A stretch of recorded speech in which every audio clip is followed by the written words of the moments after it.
In this Week 8 Code Clinic episode, we'll look at troubleshooting a loop and variable scope problem. The student's original problem report states, "Professor, I can't seem to get the computer to add 1 each time the button is clicked. I either get it stuck on 1 or it adds 10 each time. I've tried countless modifications, but I can't get it just right." All right, in this code clinic, we're going to do a little debugging. A student has reported that on their slot machine program, when they go to try and count the number of spins on the slot machine simulator, that they're having a problem with the number either never increasing if they put their code in one place, or it increases by 10. So let's start by seeing how the code is currently working. Let's run it. And we click. And indeed, it counted up through 10. So let's see if we can look at the code and use the debugger to see what's actually happening. So let's exit that. And let's come into the code and reading down and examining how this student has attacked the problem. They are using the spins variable, which is the counter variable for the for next loop. And you could certainly use a loop variable, but one of the things that's a little bit of a red flag, and you'll develop a sense for this as you become more proficient in programming, is that we have a loop counter that the for next loop is going to increment, and it's going to increment it a second time here. So that doesn't seem right. But let's see what else this code is doing. First, let's see if we can just put a breakpoint. If we come over to the margin and click, that'll put a breakpoint in. A breakpoint says when I run this code in a debug build, that it will stop the code right there, and I'll have an opportunity to use the watch window, another debug tool, to add variables that I want to evaluate and see what is going on with the code. So let me go ahead and run this again, and click here, and it runs to that point. Now, I'd already previously added that to the watch window, but let me show you what you would do if you wanted to take the spins variable and add it to the watch window. You could right click on it, and it'll come down here, and that says, okay, spins currently equals 1, and we expect this to go 1, 2, 3, 4, 5, 6, 7, 8, 9, 10. And so let's continue the run from there and see what happens. It'll break again when it comes back to the loop at this point. Comes down, breaks, and it's gone not to 2, but to 3, and 5, and 7. So we are actually double incrementing this. And so let's just break this whole thing, stop the debug, and think about what we're doing. So in this routine, we are simulating the display of the gears rotating in a simple 3-wheel slot machine.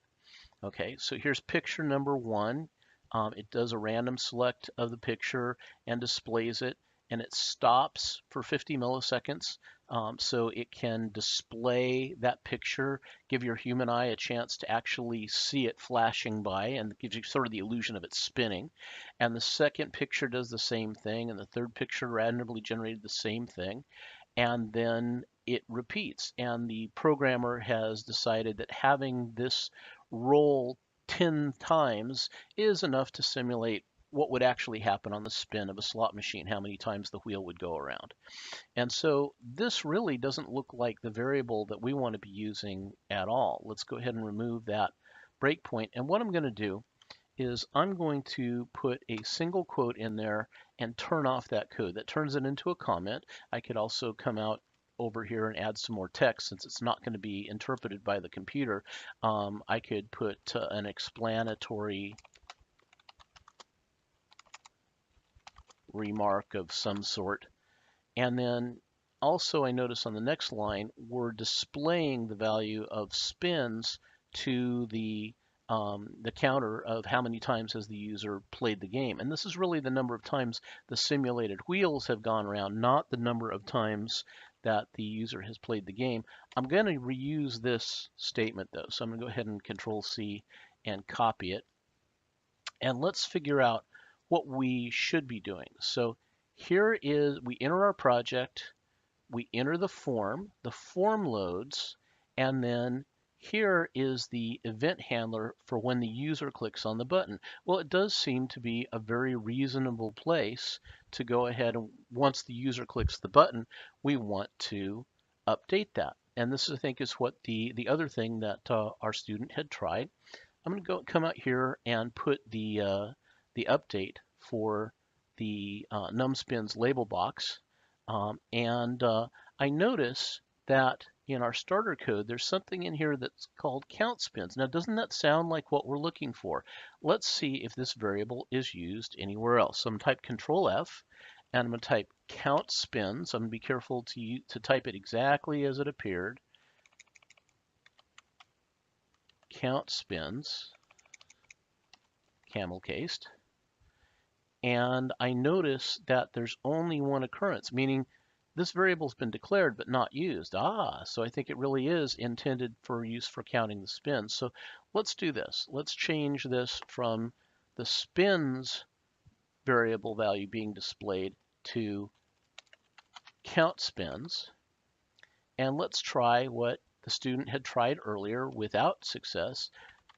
Count spins plus equals 1. So we're going to add 1 every time it comes through. And you would think that that would solve the problem. But let's see what our behavior is.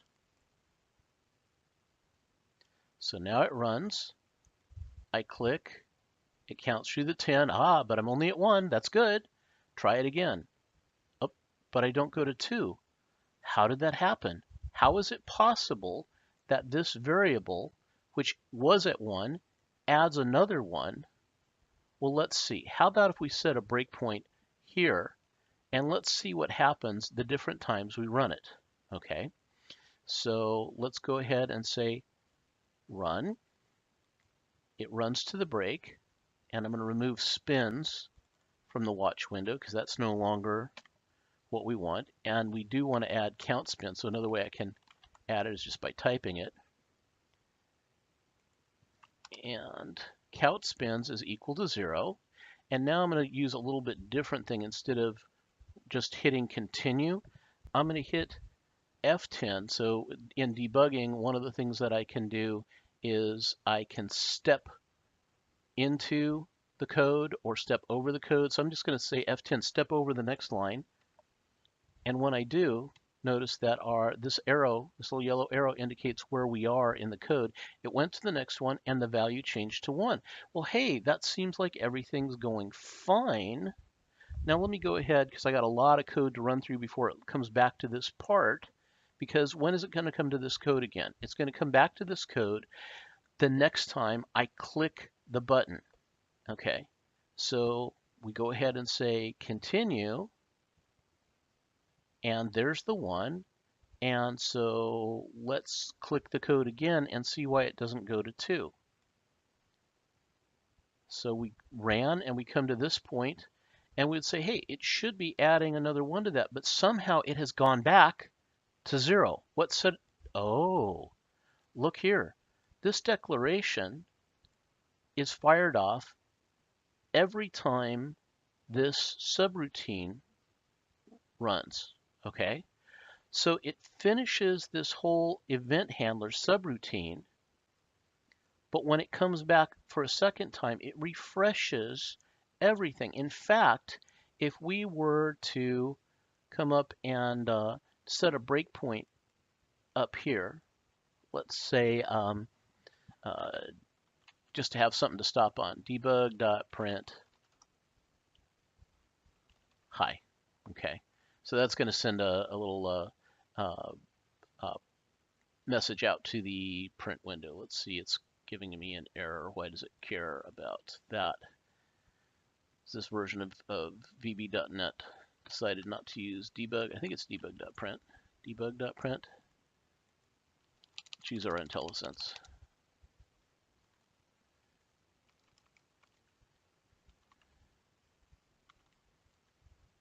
Okay. All right, well, let's put something else in here. Just as a matter of fact, let's just pick this before we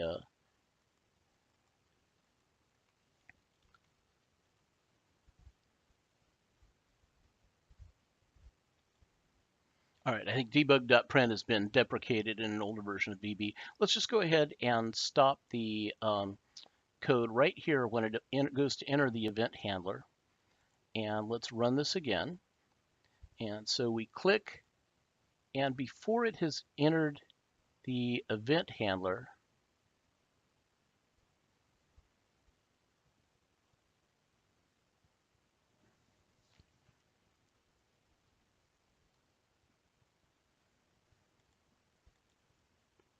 what is the value of count spins? And we walk down, it gets reinitialized to 0. And let's go ahead and continue to run. And click the handler, and we see that going to 0 each time. So every time we leave this, yeah, we've got variable scope at play, right? So once we actually are out here, outside of the click event, if we're at the main form itself, then that variable doesn't even have scope. It doesn't exist. Okay, so what we are going to need to do is one of two things. One would be a bad practice. We'd need to go to either a global variable or a form scope variable. So we'd need to move this declaration of count spins out of the routine and the scope of this block, out of block scope into form level scope. The other thing we can do is we can make sure that when this routine ends, that variable is preserved in memory. And we do that by changing count spins from a dynamic variable to a static variable. Okay, so now if we change that, let me go ahead and clear this breakpoint. And let's end this debug session, and let's start it debugging again. And now with it as a static variable, we run it, and we come down, and let's step down past it. So it's equal to 0, F10, and it goes to 1. And I'm going to hit F5 and let it continue. And now we're back here. Let's run that subroutine again, the click event handler. Click on that, and oh look, we're starting out with it being 1, and now if I hit F10 and step over that, it's gone to 2. All right, well that seems to be working. Let's clear our breakpoint and hit F5 and let it continue. And now with the breakpoint gone, click it and it's 3, click it and it's 4, click it and it's 5. So now our code is working properly. So that's the optimal solution. Just to see how that works, make things a little more understandable, the alternative we could have used is we could have kept this as a dynamic variable, but we would have to move it up in scope. So we could move that outside into a form level variable. Okay. Oops, what did I put things back as it was? Let me take this one line and move it outside into the form. And now let's see what happens. Let's put our breakpoint back here. And as a matter of fact, let's see, can we put a breakpoint on the dim? Let's go ahead and watch this. So we run this, the form loads, and even before it's displayed the form, it has stopped there. So let's go ahead and run F5 to run from that breakpoint. Here's our form displayed, and we say click here, and we come in. The variable is 0. We're about to execute this line. See the little yellow arrow? And let's hit F10 to step one line over it, and it went to 1. And let's hit F5 to continue. And this time our form is displayed at 1. Let's see what happens when we go to the event again. And now, again, it's already at 1 because we're using a form scope variable, or we could use alternatively a global scope variable. Okay, so every control on the form has access to this variable, and that's a bad thing. We really want this variable to be local in scope, but we need to preserve the value And so the better way to do this is as a static. But let's go ahead and hit F10 and we'll watch it change to 2. Good. So that's working properly. So we could, at this point, clear the breakpoints, hit F5 and let it continue running. And you would see, oh, we won. We could see that it will continue to count spins for us, and it counts correctly. The problem here is that if any other routine that we add later has a count spins variable, a variable of the same name, it's using the shared variable, the common variable at this level, and that's really a poor practice. We want to isolate and protect our namespace for our variables as much as possible. So again, the right way to do this, let's get rid of this here. Let's put it back down here. And let's change it from a dynamic to a static variable. And that says even when this subroutine goes out of memory, this variable value will be preserved. If this subroutine is called again, this value that was preserved will be loaded back in. And it doesn't do the initialization more than the very first time. After that, static says ignore the assignment to 0 and keep the value. That can be a little bit confusing because it doesn't seem to be that's what it's saying, but that is indeed how it works. Let's run it again. And click and 1, and click and 2, and click and 3. So now we're working correctly.